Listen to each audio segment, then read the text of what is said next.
Welcome to LaughNapkin. Avengers Endgame is now in theaters, and a group of 15 entitled kids with their entitled dad think that they can just sneak into the theater and sit wherever they want. But it does not end well for them. Stick around for this story plus 2 more for episode 25 of r/EntitledParents. Want more stories from your favorite subreddits? Of course you do. Hit that subscribe button and bell for some of the best daily Reddit stories. Entitled dad thinks he and his son's group of 15 plus kids can take over an entire row of prepaid movie seats. This happened yesterday. I went to the Avengers Endgame premiere at a local mall. Before then, I, along with many dedicated Marvel fans, pre-ordered our tickets weeks ago on Fandango. I managed to order tickets within the first 10 minutes of the sales opening, so I got some of the best seats in the house. Middle of the row, in the middle of the theater. I was stoked. A worthy investment and a fun date night to be had with my girlfriend. We arrive at the theater a few minutes before the previews roll, and as expected, it's already packed. We navigate to our row and start snaking past seated moviegoers to get to our seats. Enter entitled kid 1 through 15. We're looking at the seat numbers and find entitled kid 1 and 2 are in our chairs. I politely ask them to get up. Me, hey man, it looks like you're in our seats. We pre-ordered the tickets, and I show entitled kid 1 and 2 my phone. Reluctantly, they apologize and agree to get up and move, but not before the entire row of 2 to 14-year-old kids start to shift around nervously. Entitled kid 1 and 2 see some empty seats behind ours, so they hop up and climb over the seat backs and sit down. Not even 10 seconds later, a guy in his mid-20s, his girlfriend, and a few other guys start shuffling into our row. Instinctively, entitled kid 3 through 8 bolt out of the seats and scatter around the theater. Enter entitled dad. He motions the row below us to stand up as well. Entitled dad and entitled kids 9 through 15 all stand up and scatter with entitled kids 1 through 8. Now everyone else is starting to look around at these kids, because it's clear they don't belong in here. They're climbing over everyone, trying to take over seats wherever they could find them. I turn to the guy sitting next to me and we talk to each other, wondering where security is. Sure enough, there's a guard at the bottom of the theater by the entrance, and when he sees the commotion and the seat exchanging, he immediately recognizes something's up. At this point, entitled dad and entitled kids 1 through 15 are scattered throughout the theater, and as more people show up to claim their rightfully paid seats, more entitled kids become displaced and scamper around trying to avoid being grabbed by security. At this point, our main guy has called for backup and has 3 other guards zeroing in on the kids. 2 entitled kids get cornered by security and the guards start interrogating them. Guards, so where are your tickets? Entitled kids, oh, they're on our phones, we prepaid. Guards aren't having any of their BS. They know these kids didn't pay.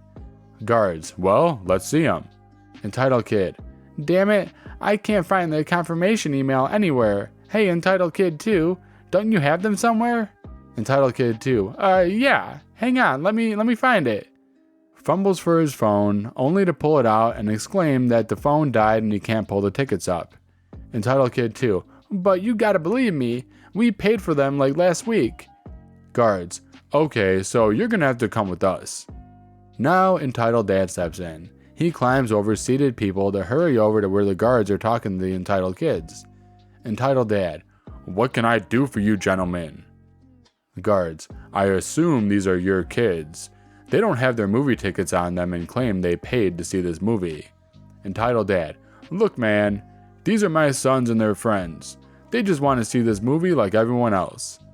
Guards, you can only see this movie if you paid for tickets. You are knowingly taking what other people prepaid for. I'm gonna have to ask you to leave. Entitled dad, man, this is a kids movie. Can't we just let them have fun? Look at them, they're not doing anything wrong. Another group of moviegoers arrive and ask more entitled kids to get up. Now, they know they're caught, so they're nervous to respond. They sit there pretending to not know the group is addressing them.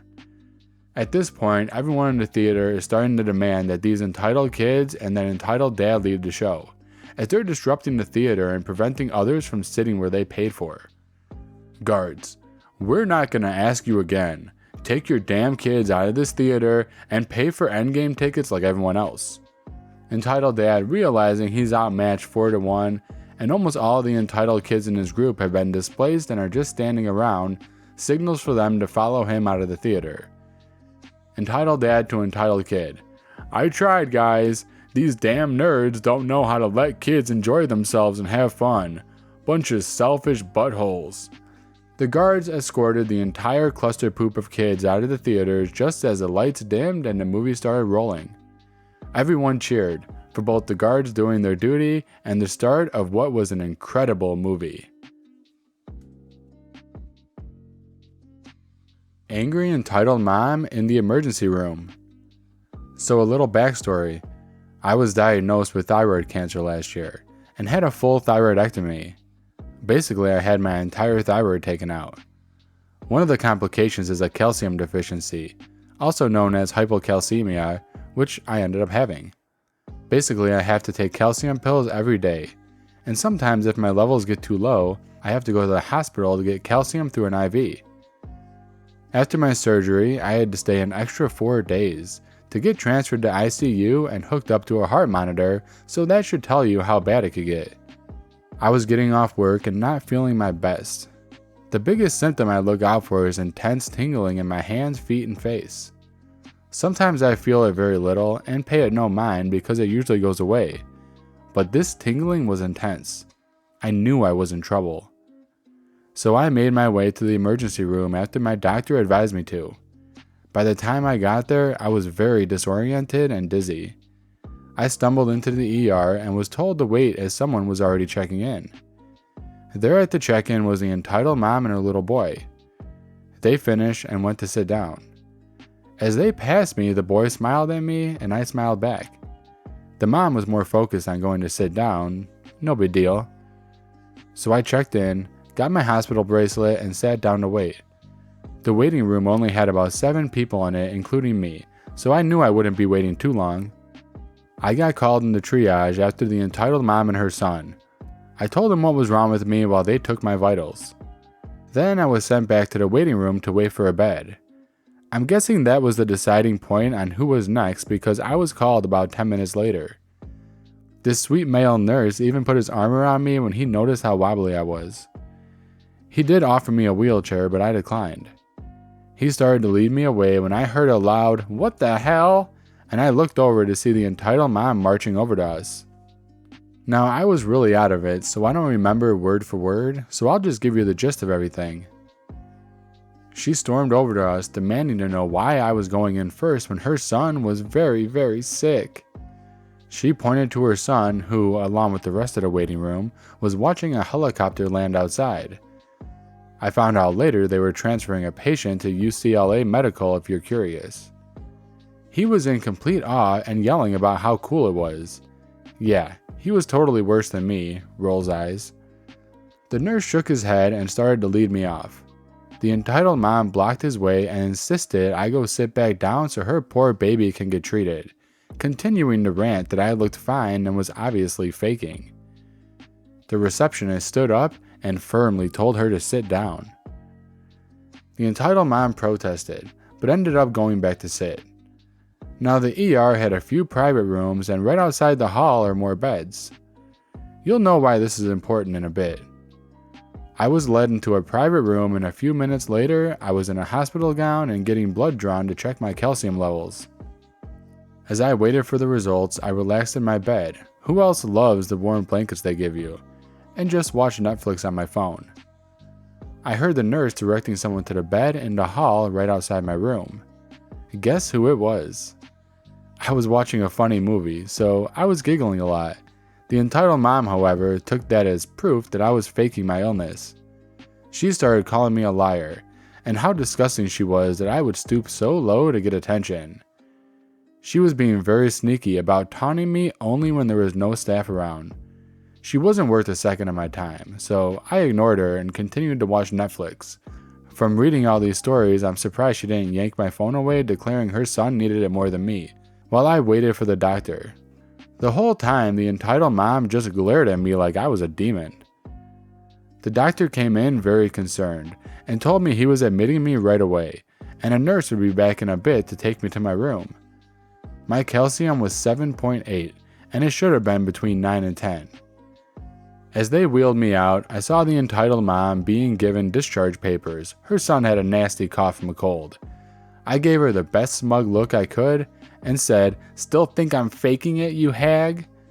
I waved and was wheeled away from her too fast for her to respond. My mom came as I got settled upstairs, and I told her everything about the entitled mom, including what I said to her. We had a huge laugh about it, and I ended up staying in the hospital for 3 days. Her son was no problem at all, considering he was completely oblivious to all of it. I hope he grows up to be a good person, unlike his hag mom. To end this on a good note, I just passed 7 months cancer-free. So yay! Entitled mom doesn't understand why an 1800s child toy isn't interesting. My daughter is 4 years old, and yesterday her preschool class went on a field trip to an 1800s themed park. This is a place where all the workers dress in traditional 1800s dress and teach the kids about life during that time period. My daughter's class was having a lot of fun. They rode ponies and sang old nursery songs and went through traditional period kids' rooms in big houses and did a lot of fun hands-on activities. One of the activities they offered was making their own 1800s style dolls made out of corn husks and twine. Honestly, I thought they looked a bit like voodoo dolls, but my daughter loves hers. This is where the problems start. Enter entitled mom and her spawn. These people were not part of my daughter's group, and they had just come for the day themselves, but they were sitting at the same table as we were during the doll making. And lucky us, they sat right next to me and my daughter, so I got a front row view of the following. Kid: "Mommy, this is boring." Entitled mom speaking to the park worker who was teaching the kids how to make the dolls. "Don't you have any other toys to make that are more fun?" Worker: "No, ma'am. These are traditional toys from the 1800s, and they can be fun if you use your imagination." My daughter speaking to entitled kid: "It's fun. Look, you can draw a face." Entitled kid: "No, this is stupid." My daughter: "It's not nice to say stupid." Entitled mom speaking to my daughter: "Don't tell entitled kid what she can say." Me to entitled mom: "Please don't raise your voice at my daughter. She was just trying to explain that these toys can be fun." Entitled mom: "Do not speak to me. Who are you anyway?" Turning back to worker: "I need you to find something else we can make that isn't boring. These don't talk or light up or anything." Worker: "Ma'am, toys in the 1800s didn't do those kind of things. Kids had to rely on imagination." Entitled mom: "I cannot believe I paid $34 for this crap. There is literally nothing fun here for entitled kid. Where are the rides and games?" Worker: "This isn't Disneyland, ma'am. There are no mechanical rides or games. Entitled kid can ride the fun ponies though." Entitled mom: "If I wanted entitled kid to ride a pony, I'd buy her a freaking pony. She wants to make something fun, like a Build-A-Bear." Worker: "Well, you could go to Build-A-Bear. There's a mall not too far away." Entitled mom: "That's ridiculous. I paid $34 to come here. I expect to have fun. If there's no fun here, then I demand a refund." Worker: "Ma'am, please lower your voice. If you want a refund, you'll have to go back to the ticket desk." Entitled mom: "Funny how the ticket desk has a freaking credit card machine. Last time I checked, the 1800s didn't have credit cards." And then she and her spawn stomped off towards the ticket window. My daughter: "Mommy, that lady was crazy." I have no idea if she ever got her refund. Well, that about wraps it up. If you enjoyed this video, give it a thumbs up. And if you haven't subscribed already, hit that subscribe button and bell. By the way, I just started a Discord server for anyone looking to be part of the LaughNapkin community. Link in the description below. See you next time.